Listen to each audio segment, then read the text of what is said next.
¿Qué tal amigos? Bienvenidos a este subcanal. Yo soy Fernando Carmona y esto es El Defensor La Verdad. Sean ustedes bienvenidos a una transmisión más donde vamos a estar platicando acerca de los pormenores del caso de Paco Stanley, que ha dado mucho de qué hablar, ha sido tendencia en los últimos días por todo lo que se ha revelado nuevamente.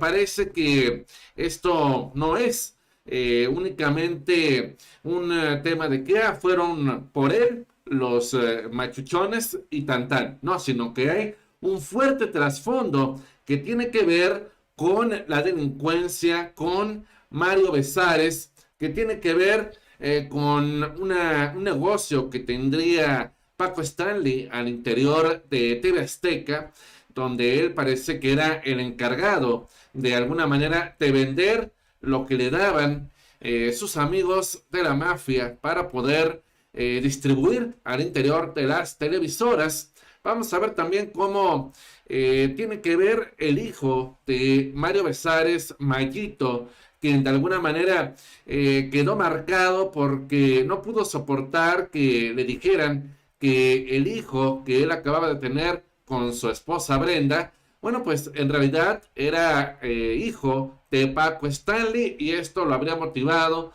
a entregar a Paco a los delincuentes seriales, ¿no? Entonces, también vamos a ver cómo el entonces procurador del entonces Distrito Federal tomó el caso para poder de alguna manera sacar raja política, llevándose de corbata, obviamente, a Mario, a Paula Durante y a otros más que estaban vinculados directamente con Paco Stanley, quien además en la colonia Roma era bien sabido que tenía una casa de operaciones, además de una cuenta con por lo menos 5 millones de dólares en algunos paraísos fiscales. Todo esto lo vamos a estar platicando.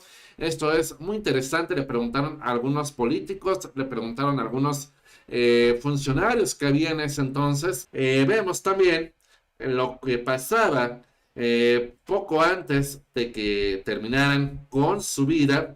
Él mismo llegó a relatar que había sufrido 2 asaltos antes de este trágico momento.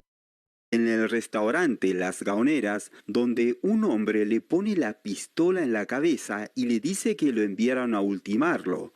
La orden era clara, pero por alguna razón no lo hizo y solo se llevó su reloj. Vimos, Mayito y yo, profundamente congestionados, porque créame lo que nos acaba de pasar.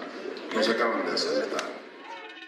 Al mes siguiente, cuando viajaba para hacer la presentación oficial de su primera edición en la TV Azteca, sufrieron otras amenazas. Junto a él estaba Mario Besares, que recibió golpes en la cabeza y en las costillas. Quedamos muy jodidos ahorita porque... ¿Quiere que denunciemos esto? Porque nos pusieron la pistola, no estuvo cabrón.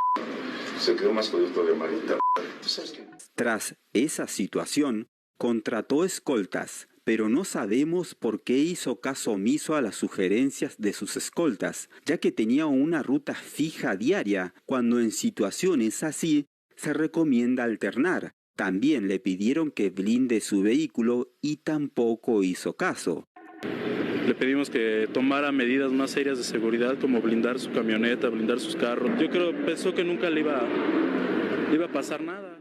Según el libro Mi Verdad de Jorge Gil, dice que tanto Stanley como Mario tuvieron una conversación a puertas cerradas antes de iniciar el programa. El ingeniero de sonido, al probar los micrófonos, escuchó que hablaban sobre personas peligrosas. Jorge Gil, sobreviviente de ese fatídico día, luego de recuperarse, se alejó de los medios hasta que publicó su libro, en el que destapaba una serie de situaciones, por ejemplo que Stanley y Besares ya no tenían una buena relación. Ese último programa, además de la conversación que tuvieron Stanley y Mario, se lo ve nervioso al leer uno de los mensajes. Pedrosa, a la cabina.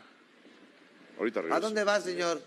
Y al regresar se lo notó ya sin su saco y se lo ve algo alterado con Mario. Horas más tarde, Entonces, es muy importante eso de que ya no tienen una buena relación, probablemente a raíz de esto del hijo y la broma y lo que la gente le decía, ¿no? Y todo, ¿no?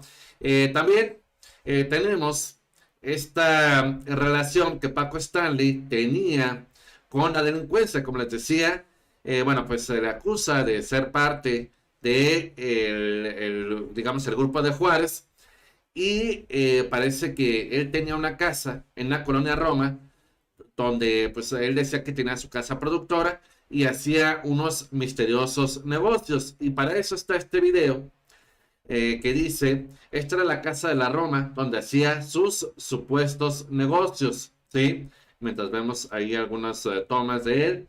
Y bueno, pues total, que en esa casa, ahí vemos la imagen de la casa brevemente, y de acuerdo con una historia, al menos 20 días antes de que Francisco fuera ultimado, tuvo un problema con un jefe de la policía de la Ciudad de México, quien lo habría extorsionado en algún momento. Un relato del diario El Metro cuenta que una vecina de la calle San Luis Potosí, donde el locutor tenía oficinas y una casa, narró el momento donde Paco Stanley y el presunto jefe de la policía discutieron. Según las investigaciones, las casas con los números 45A y 54 de esa misma calle eran utilizadas como oficinas de trabajo e instalaciones de la productora Stanley, un negocio alterno que tenía el productor aparte de su participación en programas.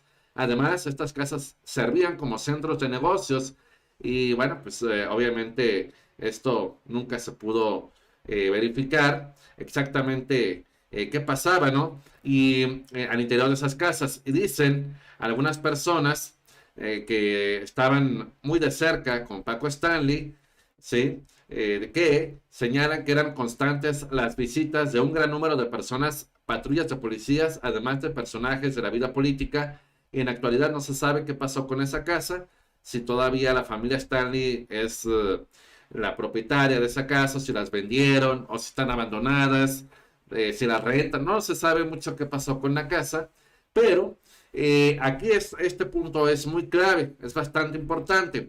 ¿Por qué? Porque si están diciendo que discutió con jefes de la policía, quiere decir que estos jefes de la policía estaban perfectamente enterados de lo que pasaba con Paco Stanley y no nada más estaban enterados, sino que participaban en el negocio.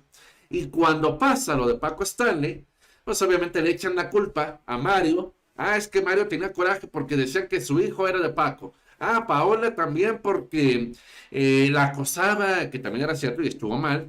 La acosaba, entonces también tenía motivos para deshacerse de Paco, entonces todos van al bote. Y así nadie iba a sospechar de la policía. Y para eso tengo aquí una columna muy interesante y muy reveladora que dice lo siguiente. Dice Paco Stanley, la verdadera historia. Esta columna deja muchas cosas reveladas y dice, hace 24 años fue ultimado el popular conductor de televisión Paco Stanley. El crimen tuvo enorme repercusión pública porque además se perpetró en pleno luz del día en un país mucho menos agresivo que el día de hoy, en un popular restaurante del sur de la ciudad y a pocos minutos de haber terminado un programa en vivo en TV Azteca. Y luego dice aquí, el crimen generó fuertes reacciones y generó una de las investigaciones más vergonzosas que ha llevado la Procuraduría Capitalina, y eso que la competencia es bastante alta. Entonces, bajo el mando de Samuel del Villar, en realidad Stanley estaba lejos de ser inocente. Su crimen tenía relación con sus conexiones con el mundo de la delincuencia y más particularmente con el de Juárez, lo que iba más allá de la dosis de sustancias que portaba cuando fue ultimado y del consumo cotidiano que hacía. Eso también es muy importante. Cuando van y le privan de la vida, en la camioneta encuentran bolsas y demás de esas sustancias de las que él era adicto. La relación se establecía a través de la distribución en el medio artístico y la administración de inmuebles como el Centro de Espectáculos Premier, todo ello basado en contactos estrechos con los principales hombres de Juárez, particularmente con Rafael Aguilar Guajardo, un ex jefe de la Dirección Federal de Seguridad, que era uno de los líderes de esa organización, que le quiso disputar el liderazgo a Amado. Aguilar Guajardo fue ultimado también por órdenes de Amado, poco antes del ataque a Paco Stanley en el muelle de Cancún, en un muelle de Cancún. Entonces, aquí estamos hablando de que ese jefe de esa dirección federal de seguridad era quizá quien tenía todavía pues influencias dentro de la policía capitalina y le mandaba a su gente de esa policía, a Paco Stanley, para presionarlo, para chantajearlo, para extorsionarlo, para sacarle más dinero, para mil cosas, ¿no? Y luego dice, pero resultó que esa línea de investigación no le servía al procurador del Villar para sus propósitos políticos. Entonces inventó una historia inverosímil.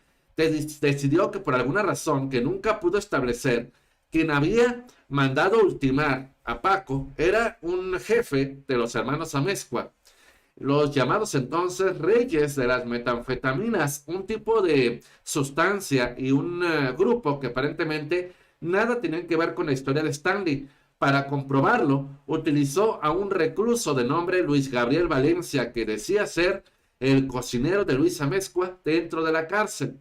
Este hombre, que según las propias autoridades de la Procuraduría del Distrito Federal, era un desequilibrado mental, aseguró sin poder ponerse jamás de acuerdo con las fechas, que en 2 oportunidades había visto a una edecán del programa de Stanley, una muchacha de 23 años llamada Paola Durante, acompañada por otro personaje con antecedentes penales, Erasmo Pérez, el Cholo, visitar a Amezcua y planear lo de Stanley, en el que involucraban como cómplice al coconductor de Stanley, Mario Besares, para vengarse de algo que nunca pudieron identificar. Poco importó que no existiera ninguna constancia de que el tal Cholo y Paola Durante se conocieran entre sí, o que alguno de ellos conociera a los Amezcua. Tampoco había constancia de que ambos se hubieran ido solos o por separado a visitar a ese jefe delincuencial. No existía móvil para que Besares participara en ese crimen, al menos comprobable. Solo le sacaron lo del hijo y tan. Se llegó a publicar, divulgada por la PGR, una foto del hijo de Mario Besares para demostrar, entre comillas, que el hijo tenía algún parecido físico con Stanley, dando a entender que era su hijo, lo que era absolutamente falso. Y según hasta ahora lo que pues se ha demostrado.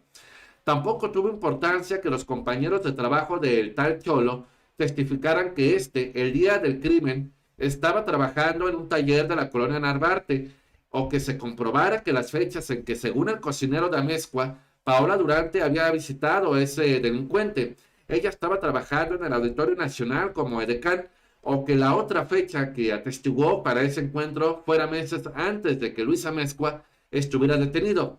El testigo tampoco pudo reconocer a Paola y en su testimonio describió literalmente a otra persona. Todo se derrumbó cuando el propio Valencia reconoció que había mentido porque la Procuraduría General de Justicia del Distrito Federal le había propuesto reducir su condena y mejorar su condición carcelaria a cambio de su testimonio, y cuando la Comisión de Derechos Humanos del Distrito Federal, que presidía en forma más que respetable Luis de la Barreda, demandó la liberación de Paola Durante por ser el suyo un caso notoriamente inventado. Entonces, aquí, ¿cuál era el interés o cuál hubiera sido el interés del Villar de inventar un caso como este? Pero bueno, yo les agradezco mucho que hayan estado aquí conmigo en esta transmisión. Nos vemos hasta mañana a las 4. Que pasen bonito día.